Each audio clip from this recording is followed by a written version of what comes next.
Imagine कीजिए 31 मार्च 2025 के morning के 10 बजे है।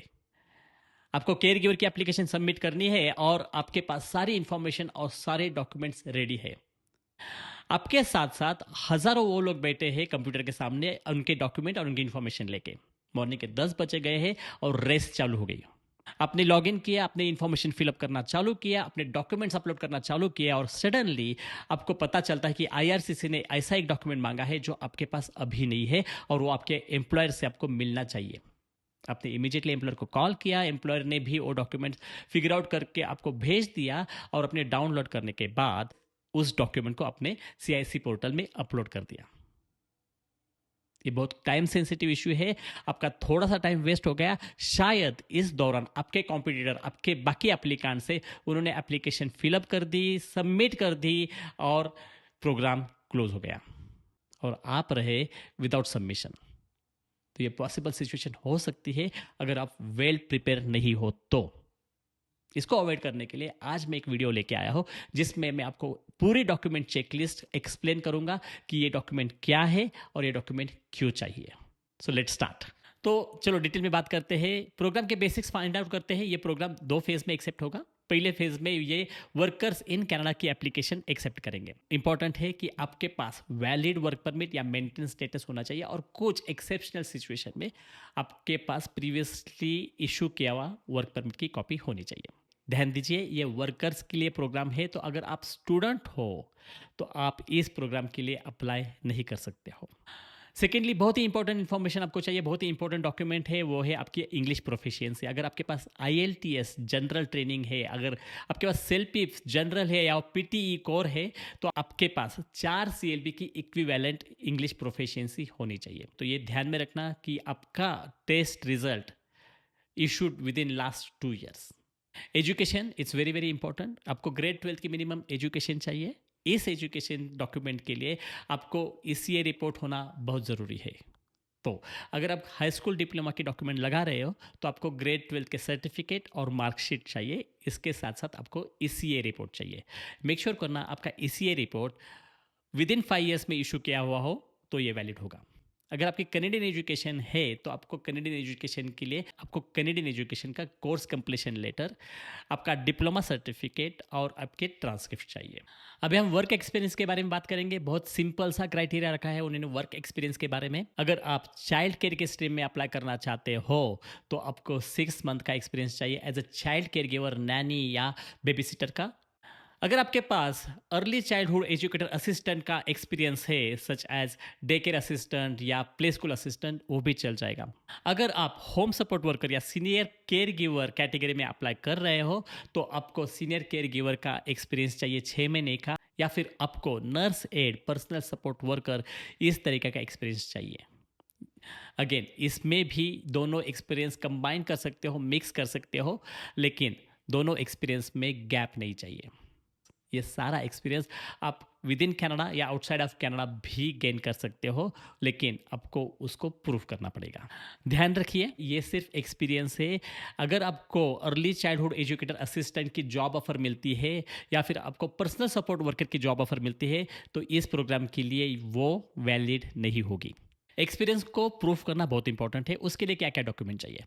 आपको आपके एम्प्लॉयर से, प्रीवियस एम्प्लॉयर से जहाँ से आपने ये एक्सपीरियंस गेन किया है, उस एम्प्लॉयर से आपको उनके लेटर हेड के ऊपर एक कंफर्मेशन चाहिए कि आपने इस तारीख से इस तारीख से ये पोजीशन तक ये सैलरी के ऊपर काम किया है और आपकी ड्यूटी रिस्पॉन्सिबिलिटी ये थी। लेटर के नीचे जो पर्सन साइन कर रहा है उसकी कॉन्टैक्ट इन्फॉर्मेशन होना बहुत ज़रूरी है। अगर ये किसी एजेंसी के पास से लेटर आ रही है तो उनकी सारी डिटेल, उनकी वेबसाइट, उनका फैक्स नंबर, उनका टेलीफोन नंबर, उनकी ईमेल एड्रेसेस, उनकी वेबसाइट की डिटेल भी लेटर हेड के ऊपर होनी चाहिए। ये बहुत इंपॉर्टेंट है कि आपके पास जॉब कंफर्मेशन लेटर, आपकी ड्यूटी रिस्पॉन्सिबिलिटी, आपका ड्यूरेशन ऑफ टाइम होना चाहिए। इस प्रोग्राम में आपको 6 महीने का एक्सपीरियंस चाहिए और ये 6 महीने का एक्सपीरियंस आपने लास्ट 3 सालों में गेन किया होना चाहिए। एम्प्लॉयमेंट लेटर के साथ साथ आपको एम्प्लॉयमेंट कॉन्ट्रैक्ट की कॉपी भी भेजनी है, आपको पे स्लिप्स भेजनी है, आपको उनकी बैंक स्टेटमेंट भी भेजनी है जहाँ पे आपके अकाउंट में पैसे डिपॉजिट हो रहे थे। अगर आप कनाडा में काम करते तो आपको T4 चाहिए, अगर आप दूसरे कंट्री में काम करते तो उसके टैक्स डॉक्यूमेंट चाहिए। उसके साथ साथ आपको नोटिस ऑफ असेसमेंट चाहिए या इनकम टैक्स रिटर्न के डॉक्यूमेंट्स भी चाहिए। इस सब में सबसे इंपॉर्टेंट ये है, हाईलाइट कीजिए कि इसमें चाहिए आपको बैंक स्टेटमेंट शोइंग आपकी सैलरी डिपॉजिट। बहुत ही इंपॉर्टेंट है। अगर आप बैंक स्टेटमेंट देते हो जिसमें पता चलता है कि आपके बैंक अकाउंट में सैलरी आ गई है, तो आपकी केस, आपका एक्सपीरियंस बहुत ही स्ट्रांग माना जाएगा। अगर आप किसी और कंट्री में काम करते हैं, सपोज आप फिलीपींस में काम करते हो, माल्टा में काम करते हो, साइप्रस में काम करते हो, इजराइल में काम करते हो, दुबई में काम करते हो, तो इस कंट्रीज़ में अगर आप वर्कर काम करते हो तो आपके पास उस कंट्रीज़ का वैलिड वर्क परमिट होना बहुत ज़रूरी है। तो सारा जो भी काम किया है वो आपको वैलिड स्टेटस पे होना चाहिए, आपके बैंक अकाउंट में सैलरी होना चाहिए, आपके पास सारे टैक्स डॉक्यूमेंट होना चाहिए और आपके पास एम्प्लॉयर के सारे लेटर्स होने चाहिए।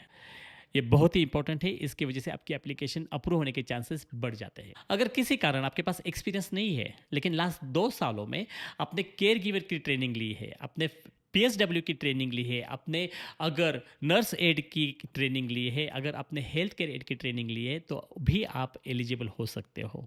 आपको क्या चाहिए? आपको चाहिए जहाँ से आपने ट्रेनिंग की है वहाँ से आपको एक course completion letter, certificate of completion चाहिए और ट्रांसक्रिप्ट चाहिए। डजेंट मैटर आप वो प्राइवेट इंस्टीट्यूट से करो या फिर किसी पब्लिक इंस्टीट्यूट से करो, आप तभी भी इस प्रोग्राम के लिए एलिजिबल हो सकते हो। शायद आगे जाके IRCC उस इंस्टीट्यूट के बारे में और भी आपको डॉक्यूमेंट मांगेंगे, आपकी शायद फी रिसिट मांगेंगे, एनरोलमेंट लेटर मांगेंगे, अटेंडेंस का रिकॉर्ड मांगेंगे, ट्रांसक्रिप्ट की कॉपीज़ मांगेंगे डायरेक्टली इंस्टीट्यूशन से, या उनको कॉल करके पूछेंगे कि आप वहाँ पे स्टडी की है, आपने ट्रेनिंग लिया है कि नहीं लिया है। लेकिन वो बात की बात है। लेकिन अभी के लिए तो आपको सारे वो डॉक्यूमेंट देने हैं जो शो करेगा कि आपने इसकी ट्रेनिंग ली है और आपने ये प्रोग्राम कंप्लीट किया है। मेक श्योर करना कि जो आपकी ट्रेनिंग हुई है वो ऑनलाइन ना हो, इन पर्सन क्लासरूम सेटिंग में हो। और एलिजिबिलिटी का लास्ट फैक्टर है जॉब ऑफर। अभी जॉब ऑफर कौन दे सकता है? बहुत बहुत इंपॉर्टेंट है, इसको मिस मत करना। कोई भी आपको जॉब ऑफर दे नहीं पाएगा। प्राइवेट हाउस होल्ड दे सकता है जहाँ पे केयर गिविंग की रिक्वायरमेंट है, और ऐसे इंस्टीट्यूट, ऐसे एजेंसीज आपको केयर गिवर की ऑफर दे सकती है जहाँ पे वो एजेंसी क्लाइंट के घर पे केयर गिवर भेजती है। तो ये बहुत इंपॉर्टेंट है कि जॉब ऑफर कौन दे सकता है। दूसरी चीज़ है कि ये जेन्युइन रिक्वायरमेंट होनी चाहिए। उसके साथ साथ जो आपको जॉब ऑफर देगा उनकी फाइनेंशियल सिचुएशंस भी बहुत इंपॉर्टेंट है। अगर वो आपको हायर करते हैं, क्या उनकी फाइनेंशियल स्टेबिलिटी है या नहीं है, ये भी चेक किया जाएगा। तो इस सारी चीज़ों को अगर हम ध्यान में रखते हैं तो हमें डॉक्यूमेंट क्या क्या चाहिए? हमें डॉक्यूमेंट चाहिए जॉब ऑफर लेटर, जिसमें क्लियरली मेंशन किया होना चाहिए कि आपकी सैलरी क्या होगी, आपकी पोजीशन क्या होगी और आपकी ड्यूटी रिस्पॉन्सिबिलिटी क्या होगी। अगर ये जॉब ऑफर कोई एजेंसी दे रही है तो उनका लेटर है होना बहुत ज़रूरी है। अगर ये जॉब ऑफर आपको आपके सिस्टर्स या ब्रदर्स या नीस, नेफ्यू, अंकल, फ्रेंड्स, रिलेटिव उनसे मिलती है तो एक्सेप्टेबल है, ओनली इन वन कंडीशन कि genuine requirement of job being offer होनी चाहिए। वहाँ पे जॉब की एक्चुअली रीजनेबल रिक्वायरमेंट होनी चाहिए। कोई भी आपका सिस्टर ब्रदर बोलेगा कि तू आ जा, मैं तुमको जॉब ऑफर दे दूंगा, और उनके पास कोई रिक्वायरमेंट ही नहीं है या उनकी कोई फाइनेंशियल एबिलिटी ही नहीं है आपको पे करने की, तो ये बहुत रिस्की है। तो उसमें थोड़ा सा अवॉइड कीजिए। अगर जेन्यून रिक्वायरमेंट है, अगर आपके सिस्टर को जेन्यूनली उनके बच्चों को संभालने के लिए केयर गिवर चाहिए और आप केयर गिवर का प्रोग्राम करके और या एलिजिबिलिटी पास करके या एप्लीकेशन करना चाहती हो, अगर जेन्यून रिक्वायरमेंट है तो पॉसिबल है। लेकिन इस तरीके के एप्लीकेशन में ज़्यादा इन्वेस्टिगेशन होने के चांसेस होते हैं। एप्लीकेशन हो जाएगी अगर जेन्यून है, लेकिन बहुत सारे लोग सिस्टम का अब्यूज़ करते हैं फेक जॉब ऑफर देके। तो please do not do this one. अगर उनको पता चलेगा तो आप 5 साल के लिए बैन हो सकते हो। तो please take this advice, do things real, do things right. बहुत इंपॉर्टेंट चीज़ है, लोग इसको मिस करेंगे। तो मेक श्योर करना, अगर आपको प्राइवेट हाउस होल्ड से ये जॉब ऑफर मिलती है तो प्लीज़ CRA बिजनेस नंबर और CRA पेरोल अकाउंट आपके एम्प्लॉयर के पास होना बहुत ज़रूरी है। अभी तक तो हमने वो सारे डॉक्यूमेंट देखे हैं जो एलिजिबिलिटी के अकॉर्डिंग हमने बनाए। अभी हम वो डॉक्यूमेंट देखेंगे जो स्टैंडर्ड डॉक्यूमेंट है, जो चाहिए। आपको आपका पासपोर्ट चाहिए। अगर आपके मल्टीपल पासपोर्ट है तो वो सारे पासपोर्ट चाहिए, और ईच पासपोर्ट में अगर आपके वीज़ा स्टैम्प्स है, अगर आपकी एंट्री एग्जिट स्टैम्प है तो उसकी कॉपीज चाहिए। तो आपके सारे पासपोर्ट, सारे page, stamp pages and visa stamps की कॉपी चाहिए। उसको एक PDF में तुम अरेंज कर सकते हो और वो डॉक्यूमेंट रेडी रख सकते हो। अगर आपके साथ आपके स्पाउस है, आपके बच्चे हैं, तो उनके भी पासपोर्ट्स की इसी तरह से अपने अटैचमेंट्स बनानी है। पासपोर्ट के साथ-साथ हमें आपका बर्थ सर्टिफिकेट चाहिए। अगर आप मैरिड है तो आपका मैरिज सर्टिफिकेट चाहिए। अगर आप आपके स्पाउस के साथ और आप बच्चों के साथ अप्लाई कर रहे हैं तो उनका भी बर्थ सर्टिफिकेट हमें चाहिए। अगर आप या आपके स्पाउस या कोई भी डिपेंडेंट जो 18 ईयर से अबव है, अगर वो किसी भी कंट्री में मोर देन 6 मंथ रहे हैं तो आपको उस कंट्री का पुलिस क्लियर सर्टिफिकेट चाहिए। तो ये बहुत इंपॉर्टेंट चीज़ है, इसको मिस मत करना। पीसीसी की document request is very very important. इसके वजह से बहुत सारी एक्सप्रेस एंट्री के एप्लीकेशंस रिजेक्ट हुए हैं। सो प्लीज़ इसको मिस मत करना और इसमें कुछ ना कुछ एक्सप्लेनेशन उनको ज़रूर देना। एक तो कोशिश करना कि पीसीसी तुम एक साथ अप्लाई करो। अगर आपके पास पीसीसी नहीं है तो एक्सप्लेनेशन दे दो कि आपने पीसीसी के लिए अप्लाई किया है। अगर आईआरसीसी से रिक्वेस्ट लेटर चाहिए तो एक इन्फॉर्मेशन उनको दे दो, बोलो कि इस कंट्री के लिए आईआरसीसी की रिक्वेस्ट लेटर चाहिए, please issue us IRCC request letter. Communicate करना बहुत इंपॉर्टेंट है, एक्सप्लेन करना बहुत इंपॉर्टेंट है, जिससे आपकी एप्लीकेशन रिजेक्ट नहीं होगी। PCC is the one of the reason for express entry that application get refused. क्योंकि ये program for the workers win Canada है। अगर आपका स्टेटस भी लॉस्ट किया है तो भी अगर आप कनाडा में है तो इसके लिए अप्लाई कर सकते हो। उसके लिए उनको एक बहुत इंपॉर्टेंट डॉक्यूमेंट चाहिए और वो है आपकी रेसिडेंशियल प्रूफ। अगर आप कनाडा में रहते हो तो आपका ड्राइवर लाइसेंस बहुत ही रिलायबल सोर्स है जहाँ पे आपका एड्रेस मेंशन किया जाता है। उसके साथ साथ अगर आप लीज पे रहते हो तो लीज एग्रीमेंट की कॉपी, अगर आपके पास कोई यूटिलिटी बिल है तो यूटिलिटी बिल की कॉपी, फ़ोन बिल की कॉपी जहाँ पे आपका एड्रेस मेंशन किया है। इसके साथ साथ अगर आपकी बैंक स्टेटमेंट है, अगर आपका क्रेडिट कार्ड स्टेटमेंट है जहाँ पे एड्रेस मेंशन किया है, वो भी आप इसके साथ लगा सकते हो। इसके साथ साथ आपको फ़ोटो सबमिट करनी है। डिजिटल फ़ोटोज़ चल जाती है।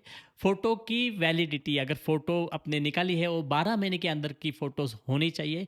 फ़ोटो के साथ साथ अपने फ़ोटो का बैक पेज भी देना है जिसके ऊपर आपका नाम, आपकी date of birth, photo studio की डिटेल और date when you take this photo with studio information बहुत इंपॉर्टेंट है।